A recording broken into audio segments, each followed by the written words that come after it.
Today's episode is brought to you by MRC, a branding studio hailing out of Raleigh, North Carolina, where they focus on crafting killer design work for clients that love uber creative solutions for companies small and large. You can find and connect with them online at mrcraleigh.com. That's MRCRALEIGH, and at MRC Raleigh on Instagram. The good news is, if you find yourself reaching out, you'll most likely get to chat with yours truly. That's right, it's My Little Branding Co., and we're here to make your brand or idea look amazing. So let's connect. Today's episode is also sponsored by Bernie Wild's Adventure Sauce. Bernie Wild's is an adventure brand that's a place where my love of art and food come together in all the right ways. Bernie Wild's Adventure Sauce is a chef-driven heat sauce that in my book is literally the tastiest and most versatile condiment on the planet. This is an everyday sauce that's perfect with salads, fries, burgers, sushi, and pasta. I call it comfort food in a bottle, and it's 100% all natural, plant-based, gluten-free, and flavor-packed. Its unique, craveable flavor has a chipotle smokiness that's perfectly balanced with its creamy carrot base, mixed with a bit of maple syrup, charred onion, miso, and ají amarillo. But don't take my word for it. If you want to see what others have to say, visit berniewilds.com to check out more. And speaking of, we also sell Bernie Wild's comic books and comic panels created and signed by me, not to mention super dope stickers, shirts, and more. I'm giving each and every one of our Pencil Pushers listeners 20% off for their first online order to show my love for all you supporters of the podcast. So just go to berniewilds.com, place your order, and enter the code PENCIL. That's BURNYWILDS.com. That's it, folks. It's that easy. And now, without further ado, on to the show. Recorded at the Kitchen Studios. This is the Pencil Pushers Podcast. All right, it is me, folks, Mike Rosado, host of the Pencil Pushers Podcast. I am here with our very special guest, Jessica Hische. Jessica is an icon in the design world. She's an illustrator, lettering artist, brand designer, a best-selling author, an internationally in-demand speaker of all things type design and more. You've most likely seen works of her with some of the biggest brands in the world like Adobe, Apple, Nike, Hershey's, Samsung, Penguin Books, Wes Anderson, Vanity Fair, the list goes on and on. It is incredible the kind of work that she's been doing and the kinds of people she's been working with. She's also somehow made time to help craft a family of 5 who perhaps partially informed her latest children's book entitled Who Will You Be?, which we can talk about today. But firstly, without further ado, welcome Jessica to the podcast. Thanks so much. So happy to be here. I also want to clarify, we do have a family of 5, but there are 3 children involved. So I've only actually crafted 3 of the people. Excellent. So firstly, I know I run the risk, you've been doing this for 18, 20 years now, and I run the risk of, asking a lot of the same questions you've answered probably a number of times. And we're going to try really hard to not necessarily run through a lot of the questions you've already been asked, but of course that'll still be an issue. We'll try and weave our way through that. So just FYI for the Pencil Pushers Podcast, it is a podcast that's about the hand-drawn arts in general.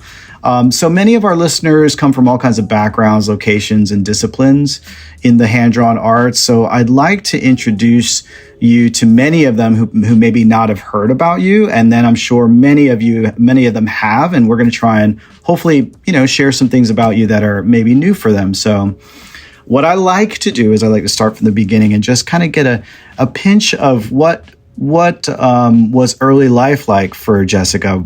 I believe you were born in Charleston, but quickly moved out of there as quick as possible. Is that the story? Let's hear from the beginning. My dad was in the Navy, and so they were stationed in Charleston for a bit. But then after I was born, it was sort of, he was wrapping up his time in the Navy, and they moved up to Pennsylvania.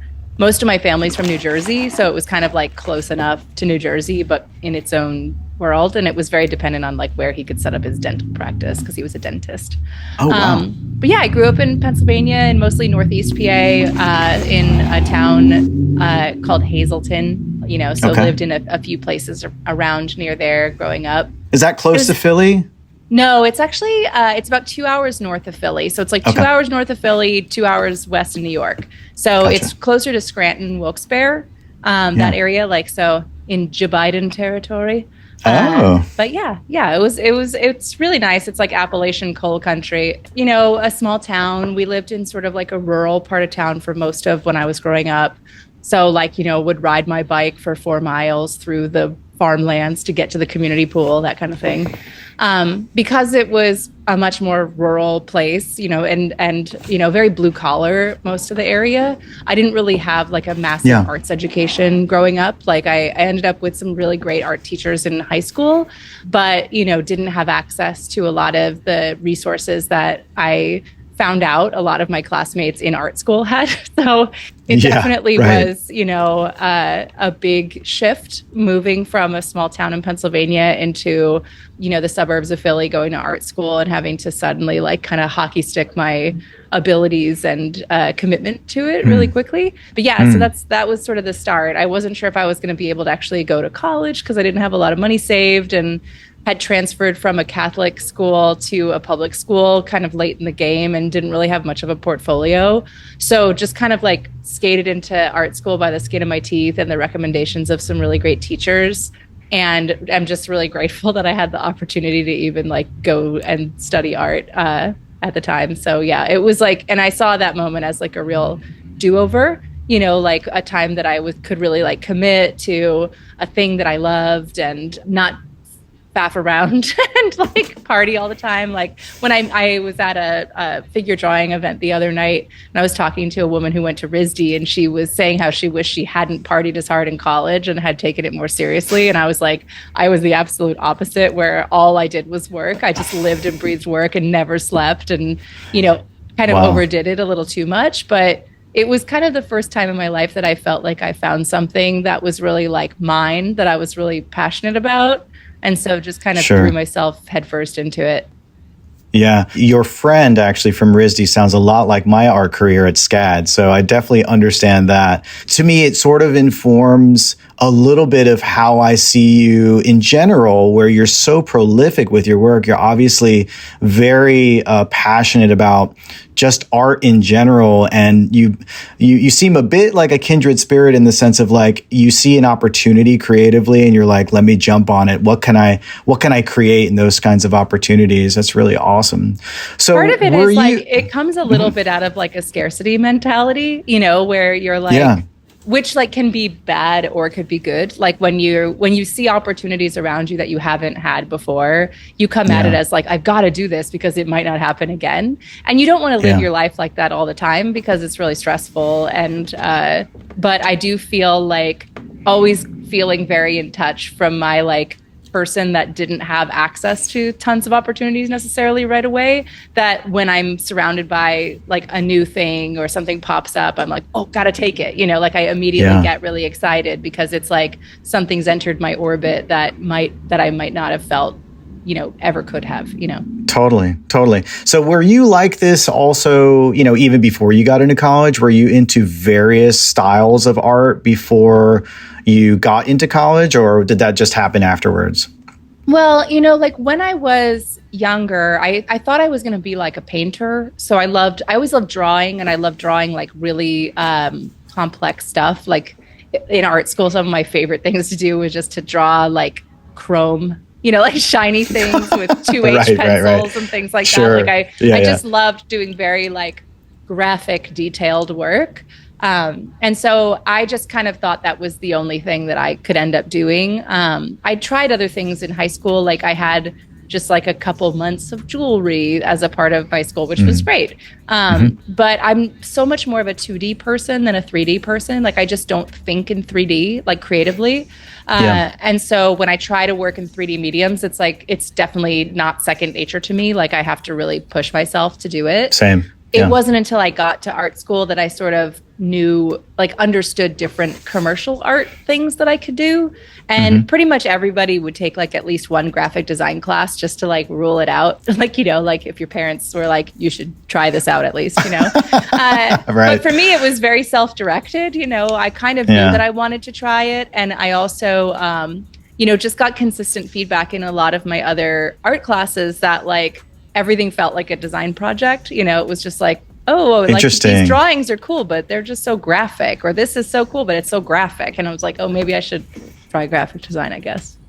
Yeah. So that's where it sort of leaned into you pushing more in that direction. And did you see, what I'm guessing is that you really were wanting to be more of like a fine artist essentially, and it sort of emerged into going into graphic design. Is that? Yeah, I think so. What happened really was that I would have been a fine artist if I felt like I had more to say, personally.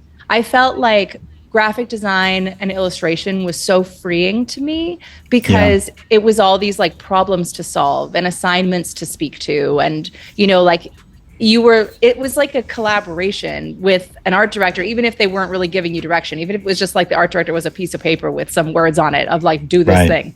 Some prompts, right? Yeah, some prompts. Like, I feel like I'm the most creative when I have constraints. Like, if you give me like, I can do anything in the world, I have a very hard time. It's my least my least favorite brief is the like open-ended, do what you want on the timeline that you want brief. I don't like that. And so I usually have to create like fake constraints for myself, even when I do get those fun, creative briefs. I'll be like, okay, well, I can do whatever I want, but it has to be in 2-color because I'm going to do it on the risograph, or it has to be this because I want to cut it out of metal, or it has to be this because whatever. Like I give myself parameters to work within, even when it's a super open brief, just because that problem solving around constraint is like where I'm the most creative. Yeah, it makes total sense. Now, for a lot of the listeners, they may not know that the big thing I think that you became known for early on, obviously, is your lettering art, and that was such a you came at a point where it was just basically you were emerging as one of the young lions of a new renaissance for lettering art. Now, I don't recall. I'm pretty sure that I've heard about this, but tell me a little bit about, if you don't mind, even though I know you've talked about this before. How did it turn into that for you? Considering it was almost seen as like something of another era that was. We got the computers now, and we got tons and tons of fonts out there. We don't need to recreate anything. We don't need to be artistic with it. Like, how did that all come to bear for you?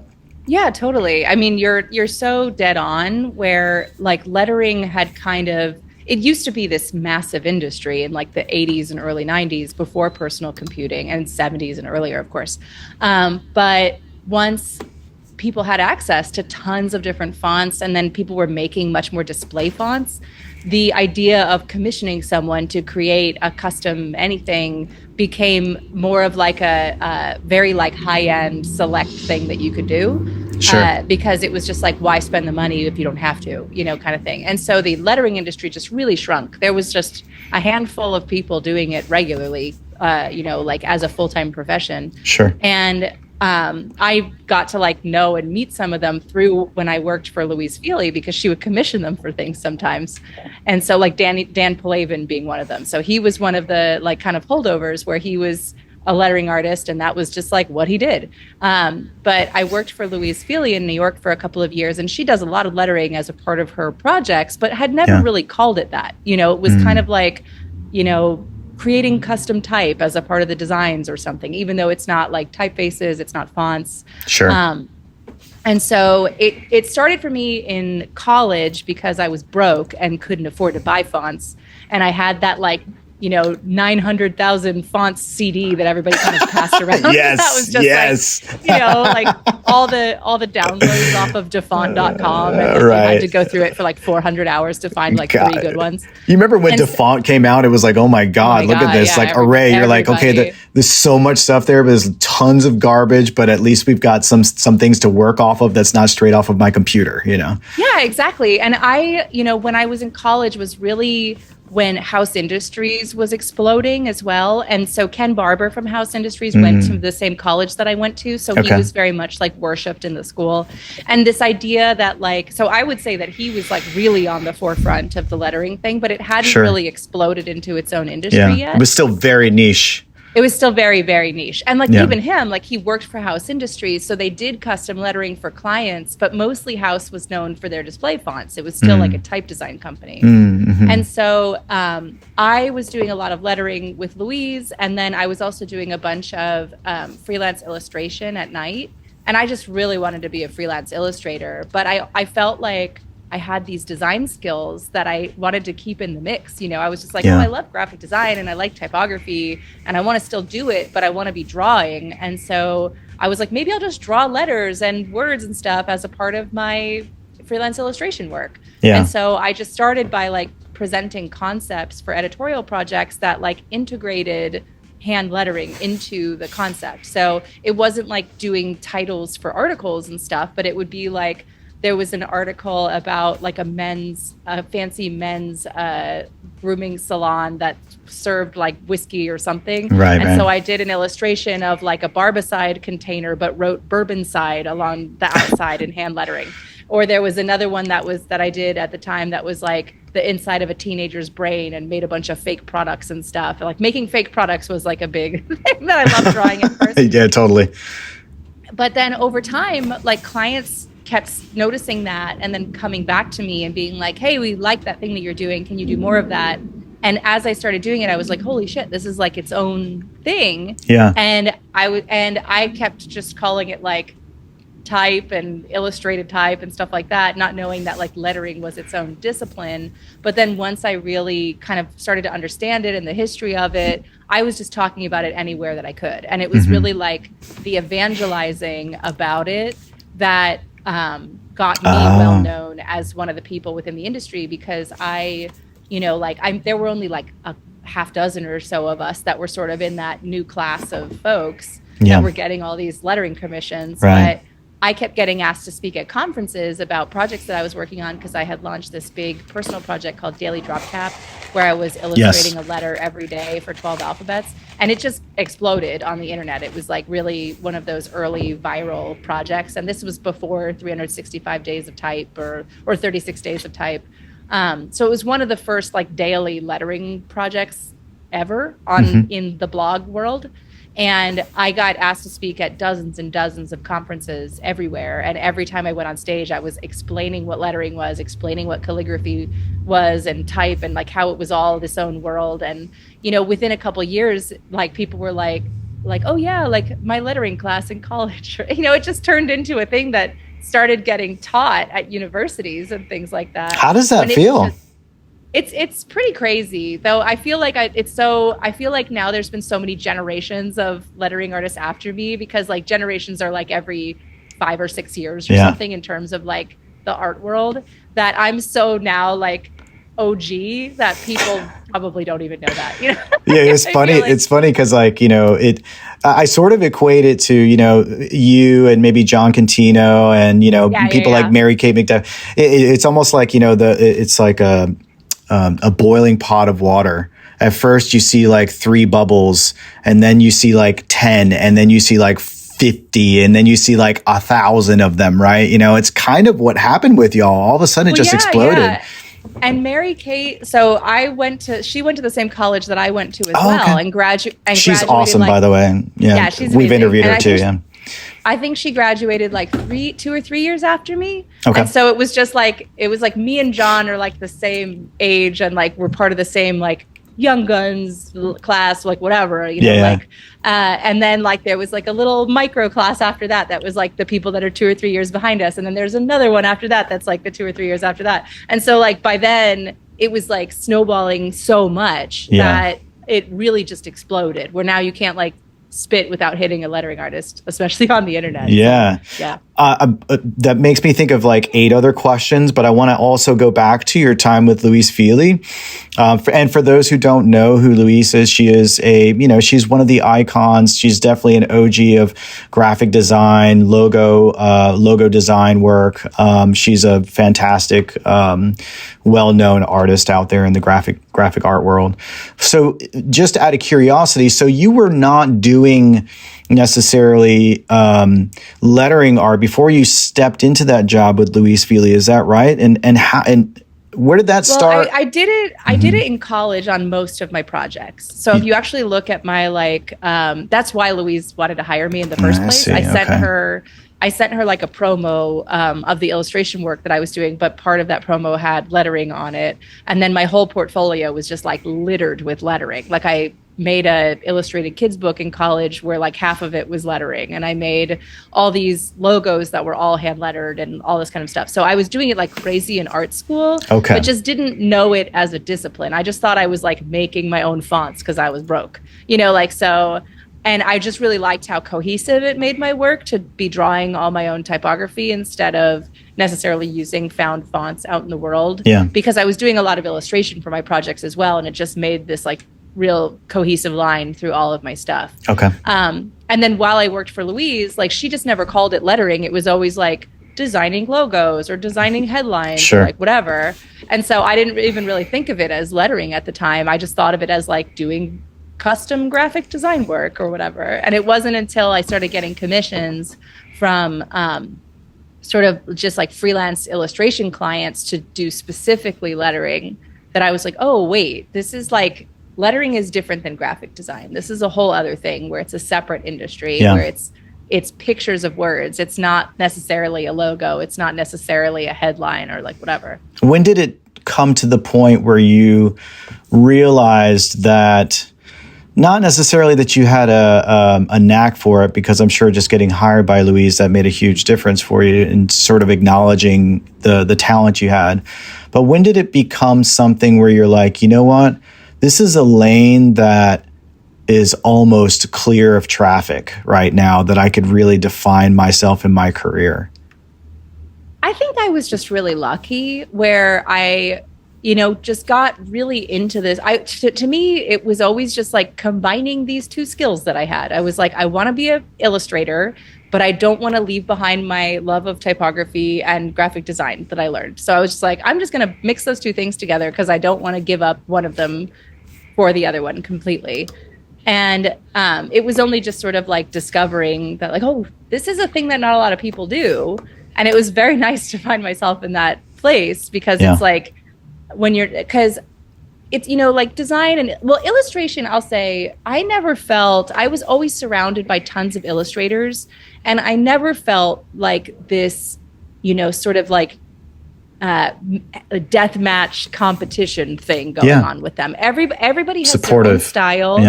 Yeah, it was very supportive just because like everybody works in really different mediums. Everybody has their own style.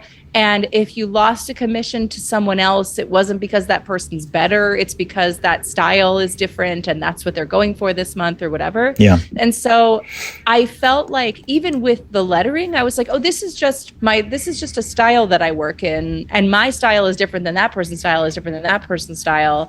And so it was really nice to come into a space where like not everybody was doing the same thing as me, but at the same time it felt like very akin to just like working in a different medium than my illustration friends, where it's just like, oh, I have friends who are lettering or who are vector artists that are illustrators, and I'm a vector artist that's a lettering person, and they're a calligraphy person that also does, it just felt like just another expression of the medium and styles that you're working in.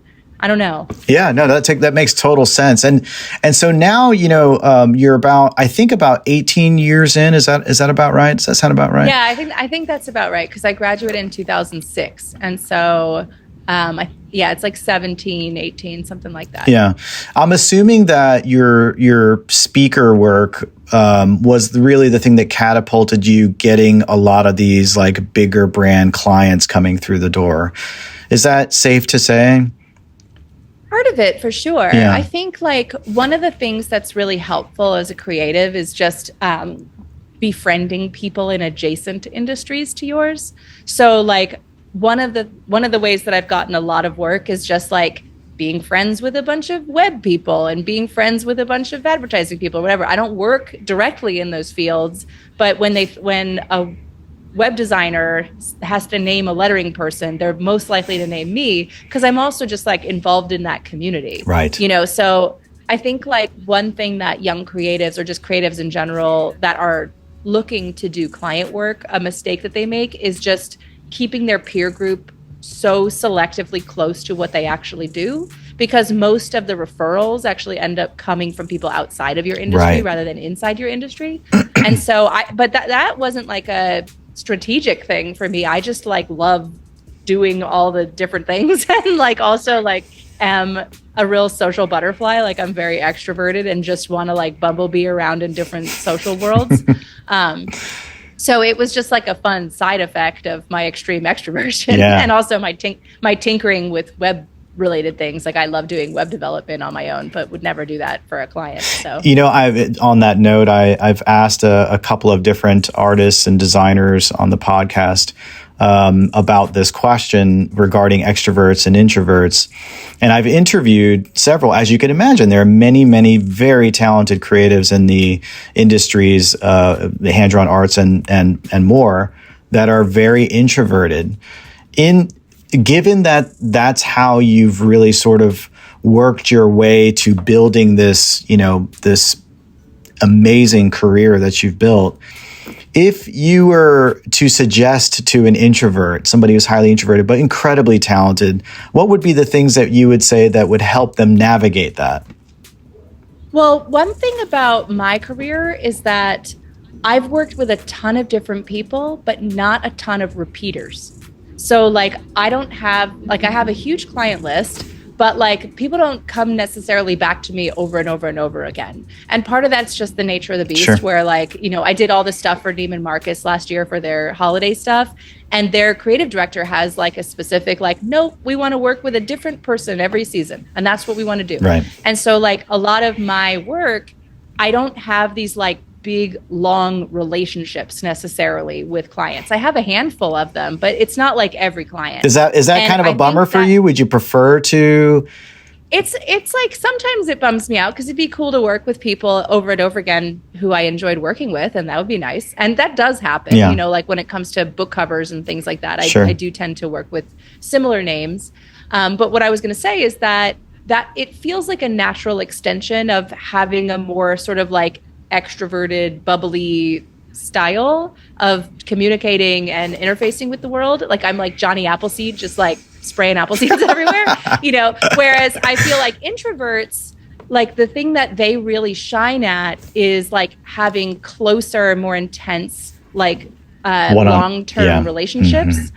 And so like an introvert, what I would say is that like, do your magic and establish those relationships where you'll end up having like 10 clients that will just come back to you over and over and over again, because you're in that, like, that's the relationship that you shine at the most, where like, I'm a great first date, but like people don't keep me around to like marry me. They're like, let's call Jessica to like have a great fun night or whatever, but not necessarily for, Yeah, no, that makes sense. That's awesome. Thank you for that.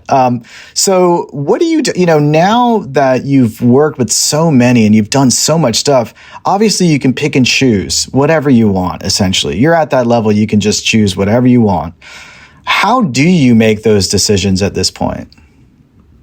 Well, it's a mix. I definitely still go through seasons where I say yes to a lot of projects that, if I have a vacation that's coming up. Need them, I might not say yes to that. I don't know. For me, like there's a bunch of decisions that go into it. It depends on what other projects I have on my plate. Like if I'm working on a kid's book or another like really massively long-term high commitment project, I'll tend to say yes to shorter term, smaller commitment projects. Just to, make sure that my plate doesn't feel like it feels like I have a variety of things on my plate. I only really get burnt out when I have work that's too similar, and the similarities can be like scope or style or whatever, like it's like if I have 5 book cover projects, I'll probably feel super burnt out at the end of those book cover projects. But if I have 1 book cover and 1 logo and 1 advertising project and 1 whatever, then I feel like I'm getting this like really well-balanced meal creatively. And at the end of it, I feel really good. Mm-hmm. It's just like if I have a whole plate full of one thing, at the end, I feel like Yeah, it's very, disgusting. I just don't feel it's great. very nutrient and calorie dense is what you're looking for, right? Exactly. I'm looking for, kind of playing it by ear. Yeah. Sometimes I'll be going through like a really stressful personal time, like when we were renovating our house and was just like knee deep in crazy finance For stuff sure. and managing the kids through COVID and all that kind of stuff. It was the kind of work that I took on was like, okay, what can I take on that isn't going to just like destroy me mentally, but is going to fill the bank account well enough? And it's just like, but I wouldn't want to do that kind of work all the time where it's just like, I don't want to do unchallenging, high paying work all the time because then I would just feel like a work drone, Totally. I'd rather have it be a mix where sometimes projects are really creative and sometimes projects are, kind of, I don't want to say phone it in, but, they're utilizing a Very specific well-developed muscle. Yes. Something that I have a lot of practice with versus something that I'm trying to develop more. Yeah. Because I do like to push myself creatively from time to time, but I have to be in the right place to be able to From do that. time I to don't want to time? take risks. I mean, your landscape of a variety of things is pretty intense. Yeah, but it's like I play it really close to the chest. Like I'm not like tomorrow being like, I'm gonna make a 30-foot sculpture. Right. It's like I'll be like, oh, I know how to do letterpress, so now I'm gonna try this other very clean printmaking method that uses kind of the same file setup. It's like about the I Rezo? take steps in different directions. Yeah. I take steps in different directions creatively, but they're not like leaps. Sure. I definitely take one step at a time in different directions rather than taking these massive jumps because I'm just not a very risky person. Like I like to kind of like feel my way intuitively through stuff instead of sort of blindly walk towards a thing I don't know anything about. Yeah, that makes total sense. I'm very curious because I have a brand studio myself, and I also have another crazy brand called Bernie Wilds, and we do all kinds of stuff there with sauce and comics and stuff like that. And I'm always trying to ask other creatives who run their own studios what their process is like without feeling like they're getting burned out. I mean, let's be honest, you have 3 children, young children. That's just working a regular 9-to-5 job. That is very intense. What is your day-to-day process of making sure you feel, nutrient dense meals are coming through with the projects that you're bringing in creatively, but also making sure that you still have time for family, giving energy to them? How does that all work for you? Part of it is I have a lot of friends who seem to stack their schedules way crazier than I do. So like I generally have a pretty good sense for how long certain projects will take. And I honestly just pad my schedule quite a bit. You do. So like I never assume that I'm going to have 9 to 5 every day to just be working all day long. I know that there's like 4 to 5 hours per day that I'm going to be able to work on creative projects. Because other than that, there's like all of the administrative stuff you've got to do. There's like doctor appointments and passport appointments, whatever. And so I'm in the office every day from like 9:30 to 5.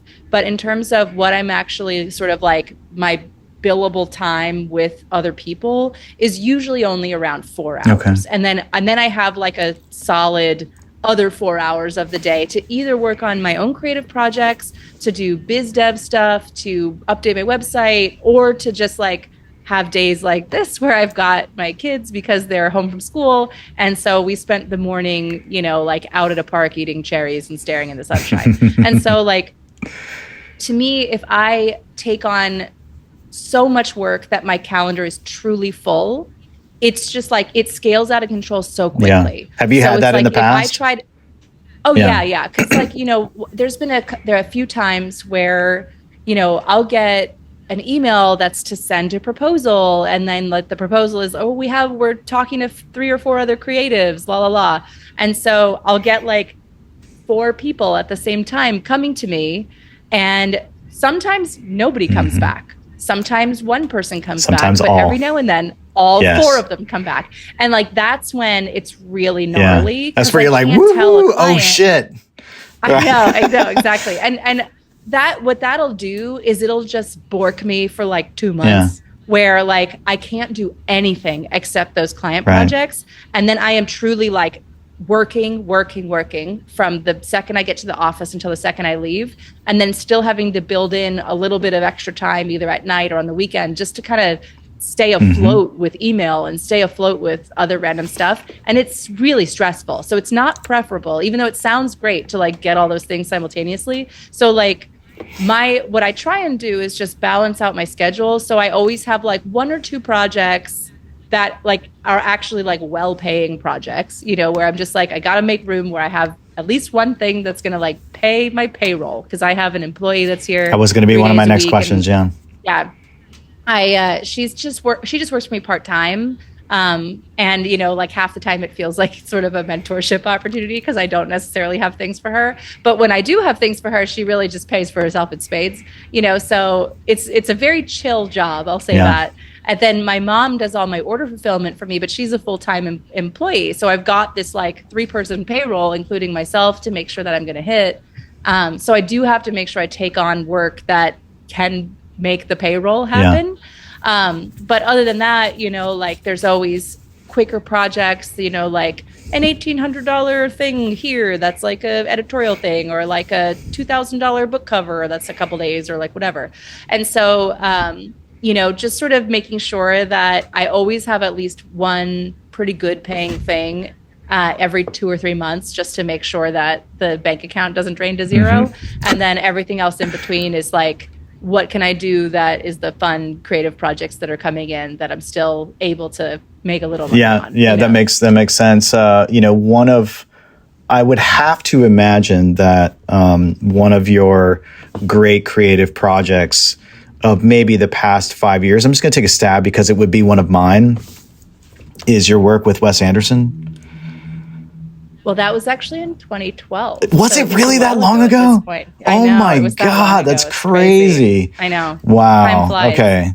So it was an amazing project, but that was like a very intense, like 3 or 4 months. But that was not a big money project. You were like, I'm gonna get my hands on that no matter what. I'm sure. It was great. I mean, they paid fine, but you know, like people see something like that and they're like, oh my God, that must be like $100,000 project. I'm like, no, not. What was it? Can you say?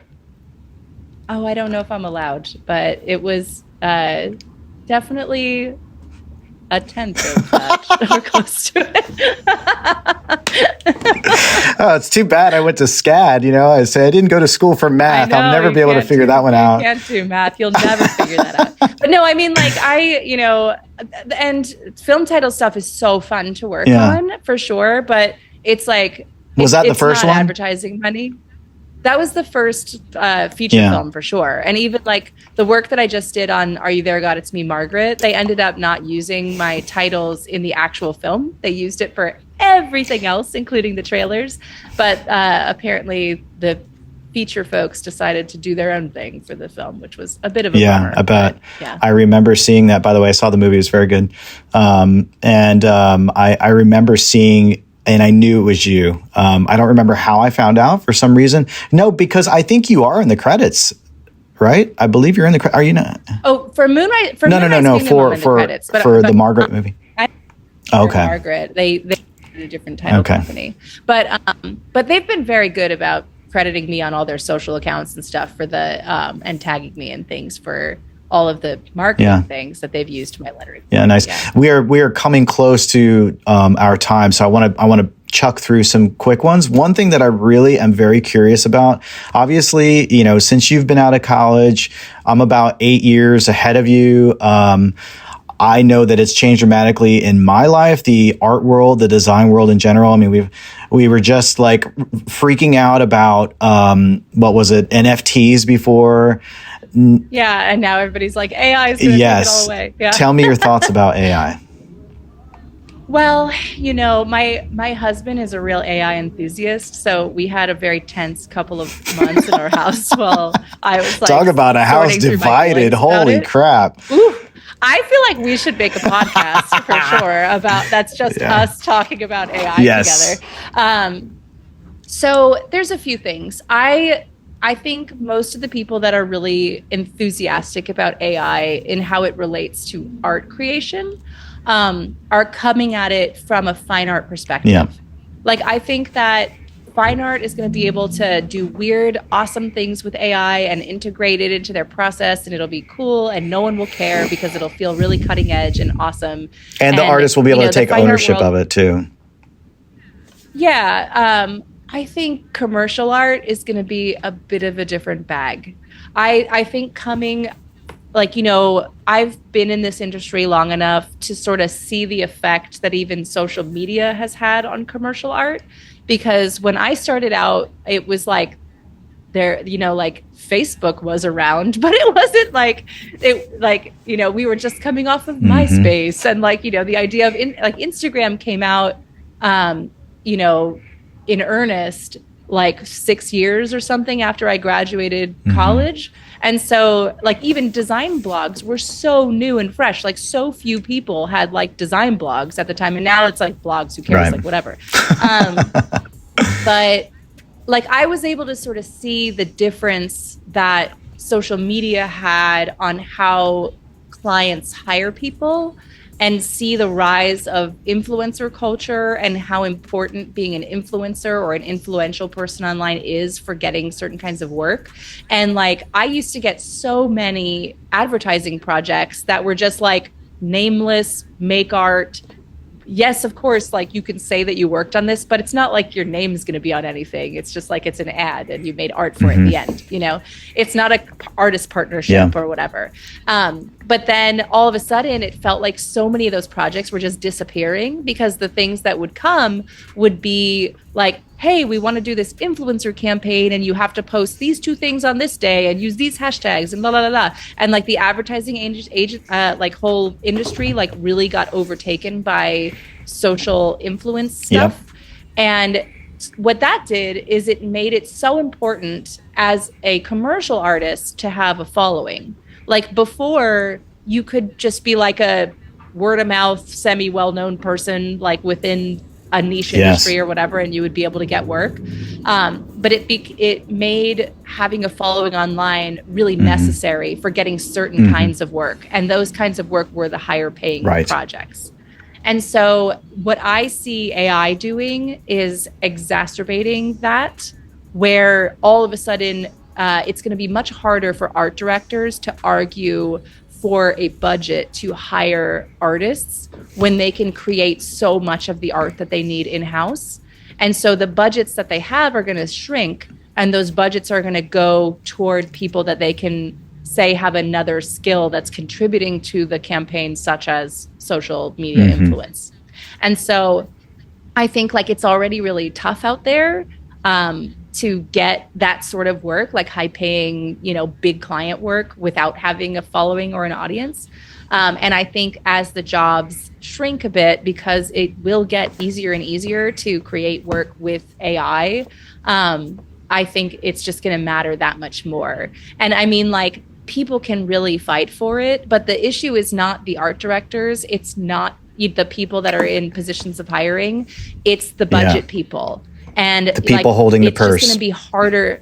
The people holding the purse. And so it's we have to, it's almost like the art directors have to sort of semi-unionize around it to defend their ability to hire out. But that said, art directing AI is not dissimilar to art directing another artist. There's just as much surprise, at the end of it. There's just as, and they get to feel like they get to iterate and collaborate with the AI. So I get why it's so compelling. I get why it's a really compelling thing. It's just tough. I do think that there will be a world for commercial artists. I don't think it's going to go away.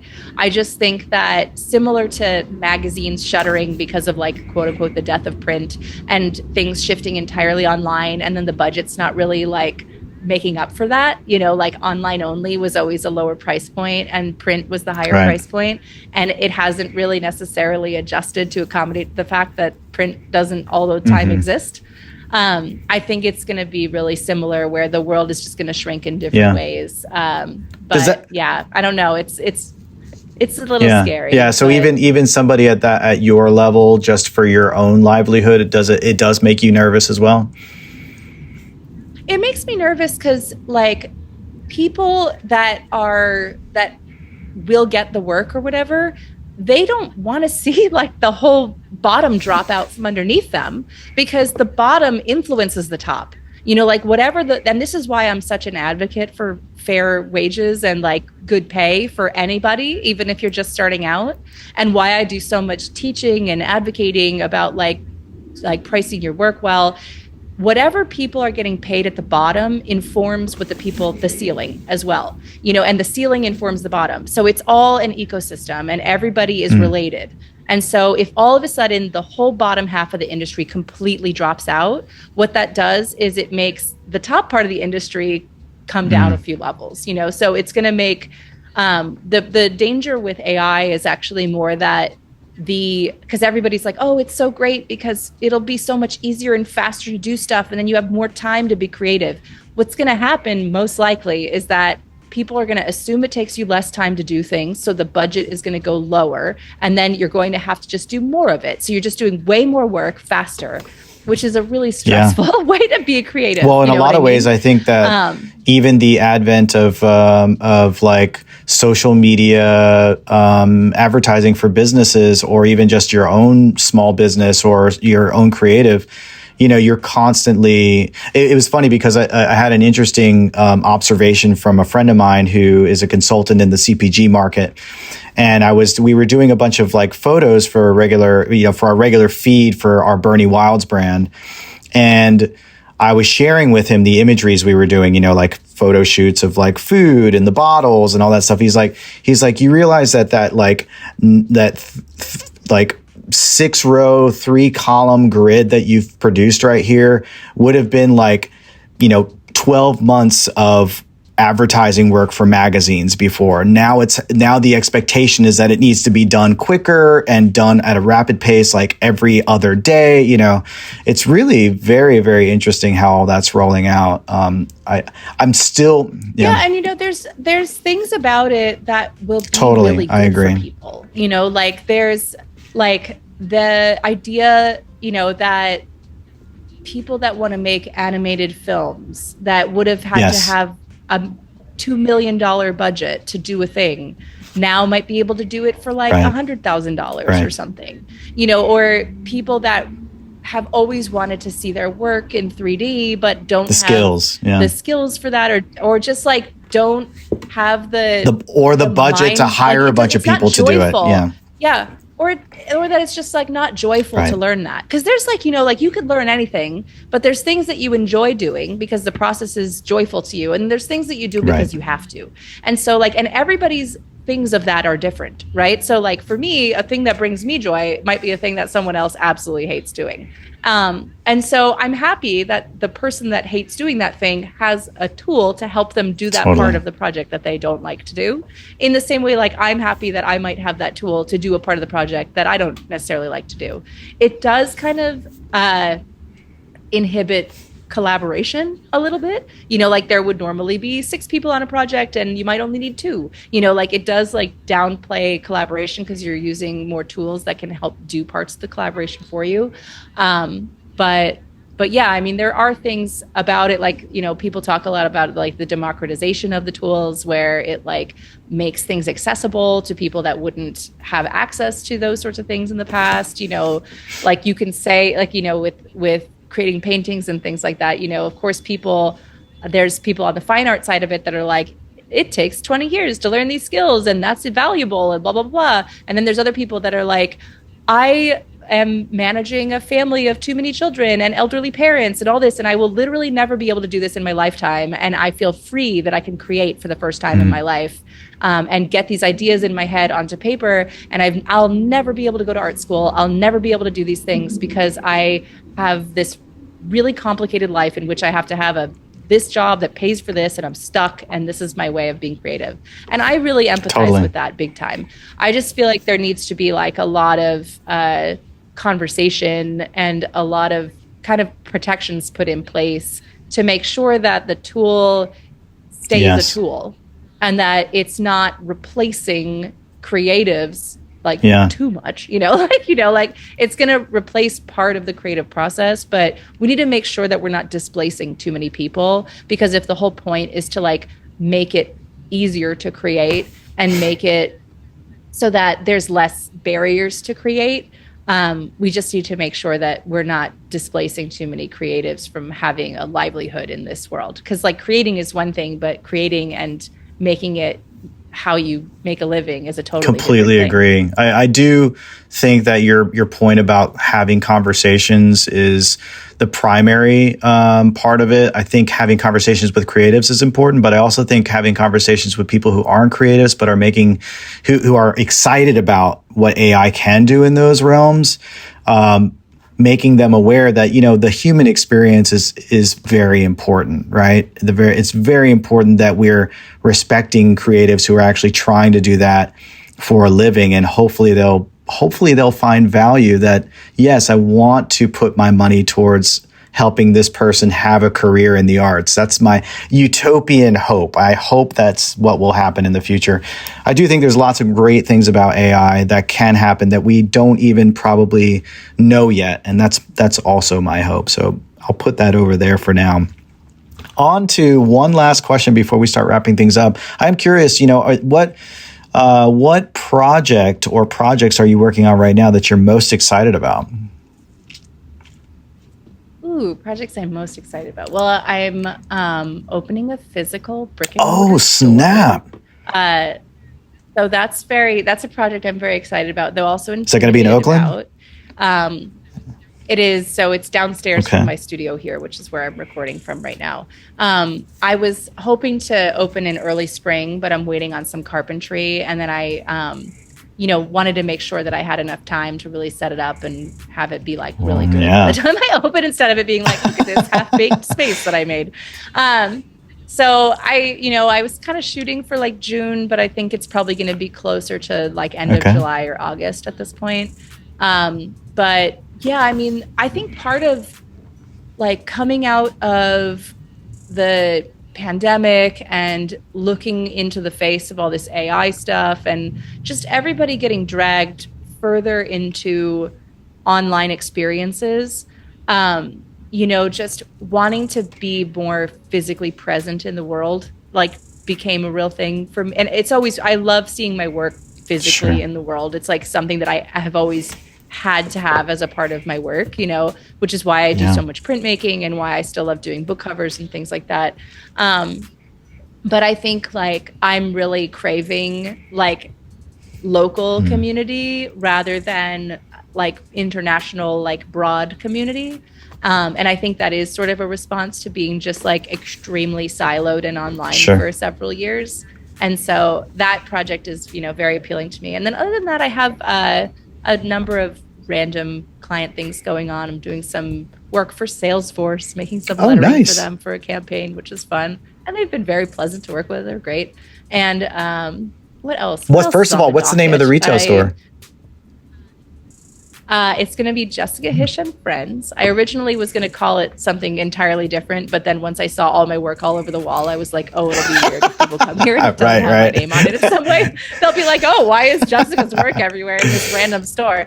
And but I wanted to open it up so that I could have not just my own work at the shop, because I don't want it to just be like my own weird vanity project. Like I want it to be something where I can collaborate with people and like, curate it and have stuff that I like that I see out in the world there. So that'll be that, and that'll be in downtown Oakland. But yeah, it's sort of, I came out of a pretty busy season with my new kids book coming out. Like that came out in the middle of April. I have another kids book that I have to start writing that the manuscript is due in the first week of June. So I've got to work on that. That one's just a board book though, so it'll be a little quicker. What's a board book? What's the difference? But yeah, so like the thicker cardboardy kind of books for like little kids. So I'm doing I'm trying to figure out the theme of it, but it's going to be like an alphabet-y kind of book within the same world as my Who Will You Be? But I think it's it's either going to lean a little bit towards like opposites, but typographic, like some letters are narrow, some letters are wide, or be a bit of like almost like an intro to the structure of letters, like talking about letters having skeletons and stuff like that. But yeah, I have to kind of see, because I want to make it age appropriate, and board books skew younger. So I have to make sure that it's something that understand. Grok. I suppose that's like 1 to 3, right? Is that right? Somewhere around there?